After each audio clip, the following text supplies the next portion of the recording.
नमस्कार। हम कुरुक्षेत्र भाग 3 की व्याख्या करेंगे। इंद्रप्रस्थ का मुकुट छतर भारत भर का भूषण था, उसे नमन करने में लगता किसी कौन दूषण था। दूषण का अर्थ होता है दोष। नमन नमस्कार, भूषण शोभाकारक। मुकुट छतर होता है राजाओं द्वारा सिर पर पहना जाने वाला श्रेष्ठ ताज। तो भीष्म पितामह का मत है कि इंद्रप्रस्थ का राज्य उस समय भारत का आदर्श राज्य था, अतः उसका बड़प्पन स्वीकार करने में तथा उसके आगे अपना सिर झुकाने में कोई बाधा नहीं होनी चाहिए थी। यह सब कुछ होते हुए भी कुछ राजाओं ने उसे स्वीकार करना अपना अपमान समझा। तो इस पद्यांश में कवि ने मनुष्य की उस प्रवृत्ति का यथार्थ चित्रण किया है जिसके कारण वह अपनी सीमित बुद्धि होने के कारण दूसरों के शुभ कार्यों में भी विपरीत दृष्टि से बाधा डालता है।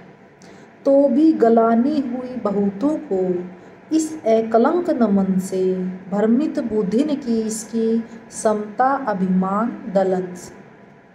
गलानी का अर्थ होता है घृणा, एकलंक निष्पाप, भ्रमित शंकालु, दलन नष्ट करना। तो भीष्म पितामह जी कहते हैं कि हे युधिष्ठिर, यह अत्यंत खेद का विषय है कि इस निष्कपट नमन से भी अपनी ईर्ष्या और द्वेष के कारण उन्हें घृणा हुई, अर्थात अविवेक तथा अहंकार के कारण राजाओं ने इस यज्ञ के मूल में निहित महान तथ्य को समझने की कोशिश ही नहीं की, अपितु उन्होंने इंद्रप्रस्थ के आगे सिर झुकाने में अपनी हीनता के साथ साथ अपने स्वाभिमान का भी नाश देखा। इस पूजन में पड़ी दिखाई उन्हें विवस्था अपनी पर के विभव प्रताप समोन्ति में परवस्ता का अर्थ होता है पराधीनता और विवस्था का अर्थ होता है मजबूरी, समोन्ति विकास, विभव संपत्ति। तो दिनकर जी ने लिखा है कि अनेक राजाओं ने इस यज्ञ को एक राजनीतिक चाल समझा। इसमें उन्होंने अपनी धारणा के दर्शन किए। वास्तव में वे पांडवों की उन्नति और उसके वैभव में अपनी अवनति और पराभव के दर्शन करने लगे थे, अर्थात अपनी भ्रमित बुद्धि के कारण वे उचित अनुचित का अंतर नहीं कर सके थे। राजसूय का यज्ञ लगा उनको रण के कौशल सा, निज विस्तार चाहने वाले चतुर भूप के छल सा। भूप का मतलब होता है राजा, और रण के कौशल युद्ध नीति। तो भीष्म पितामह जी कहते हैं कि संकीर्ण मनोवर्ती वाले राजाओं को यह राजसूय यज्ञ युद्ध के समान लगा, मानो कोई चतुर शासक अपने राज्य के फैलाव के लिए कोई छल कपट की योजना कर रहा है, अर्थात राजसूय यज्ञ भी राज्य विस्तार का ही एक बहाना मात्र है।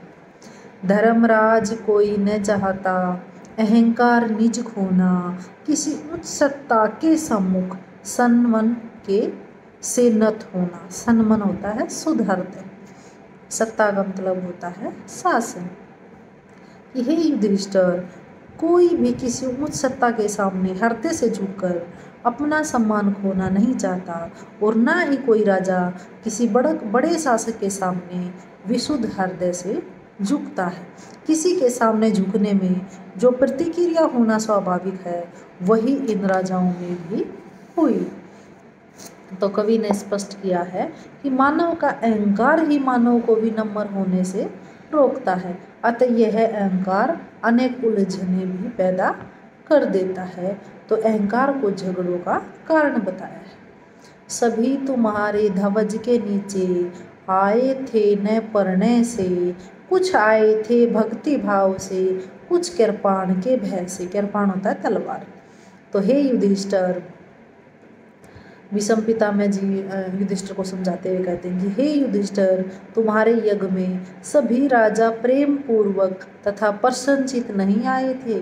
कुछ श्रद्धा के कारण आए थे, तो कुछ तलवार के आतंक के कारण। सभी राजाओं ने अपने अपने मनोवर्ती के अनुसार कार्य किया था। तो कवि ने इस तथ्य पर प्रकाश डाला है कि बहुसंख्यक लोग भय के कारण अधिक आंदोलित होते हैं और शक्तिशाली व्यक्ति का पक्ष लेते हैं। नैतिक मूल्यों और अन्य बातों का महत्व गौण हो जाता है। राजसूय यज्ञ को महाभारत का कारण सिद्ध कर दिखाया है यहाँ पर। मगर भाव जो भी हों सबके, एक बात थी मन में, रह सकता क्षुण मुकुट का मान न इस वंदन में।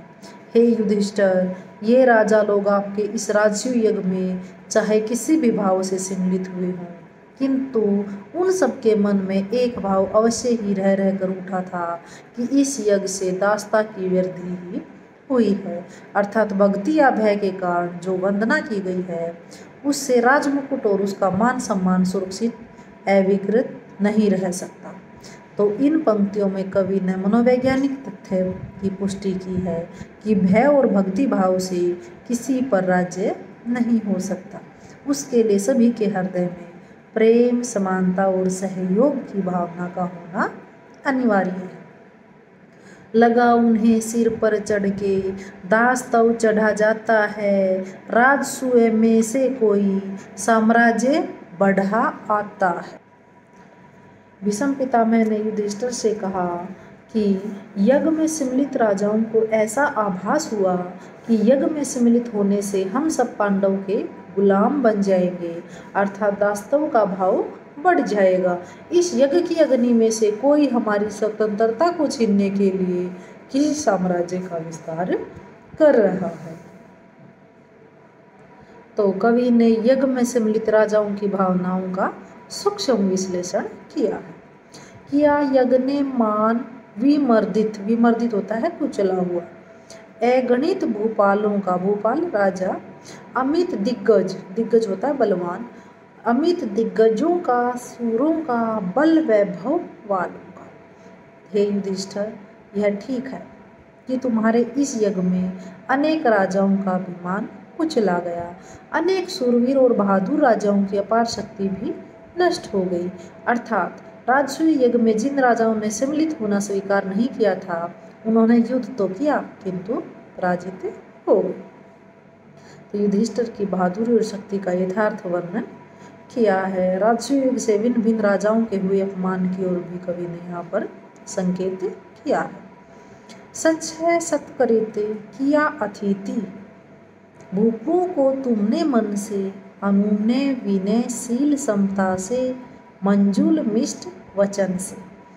हे युधिष्ठिर, इसमें कोई संदेह नहीं है कि तुम्हें राजसूय यज्ञ में आने वाले अतिथियों का सच्चे मन से आदर सत्कार किया हो, अपने प्रार्थना पूर्ण, विनयशील, शिष्ट और समभावयुक्त सद्व्यवहार तथा कोमल और मधुर वाणी से सबको प्रसन्न किया था। पर क्या उन राजाओं ने इसी भाव से लिया?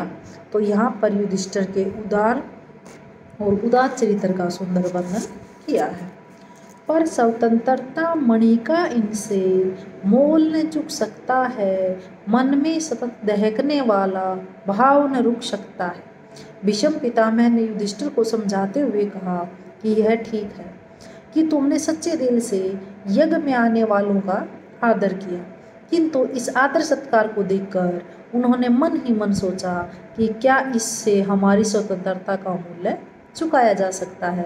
किसी अन्य की दासता स्वीकार करने पर मन में जो द्वेष व ईर्ष्या के भाव उठे होते हैं उन्हें दबाया नहीं जा सकता, अर्थात राजसूय यज्ञ में सम्मिलित होने से अनेक राजाओं में स्वतंत्रता छीन जाने के भय से मन ही मन विरोध की भावना उठ रही थी, क्योंकि स्वतंत्रता का मूल्य आदर सत्कार से नहीं चुकाया जा सकता।